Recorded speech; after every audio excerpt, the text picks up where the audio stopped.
सबसे पहले परसेंटेज लिखा है तो आप 100% किससे मल्टीप्लाई करोगे? 100 से, क्योंकि परसेंटेज में है।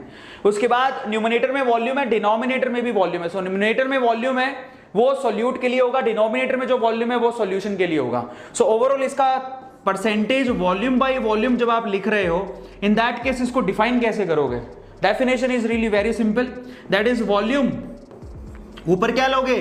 Volume of solute, volume of solute, ये आपको लेना है न्यूमरेटर में, volume of solute divided by. और मैंने आपसे कहा था जब भी आप ऐसे कोई केस लेते हो उस केस में वॉल्यूम जो आपको लेना है वो ml में ही लेना है, तो आप इसको ml में ही नोट डाउन करोगे। नीचे देखिए डिनोमिनेटर में वॉल्यूम ऑफ सॉल्यूशन, यहां पर ये हमने लिया वॉल्यूम ऑफ सॉल्यूशन, ये बहुत इंपॉर्टेंट है, ठीक है। वैसे ज्यादा इस्तेमाल नहीं की जाती क्योंकि इसमें न्यूमरेटर और डिनोमिनेटर दोनों में वॉल्यूम है। ये स्पेशली ऐसे केस में इस्तेमाल की जाती है जहां पर सोल्यूट भी लिक्विड में हो और सॉल्यूशन भी लिक्विड में हो, या सॉल्वेंट भी लिक्विड में हो, उस केस में हम लोग यूज करते हैं। मतलब हर फेज यहां पर लिक्विड फॉर्म में हो तो इसको यूज करेंगे। So that must be a liquid, ये ओवरऑल सेंस निकलता है इसका, ठीक है। सो यहां पर वॉल्यूम ऑफ सॉल्यूट, नीचे volume of solution, that must be in ml, into क्या करेंगे? इनटू करेंगे 100, ठीक है, इनटू करेंगे 100।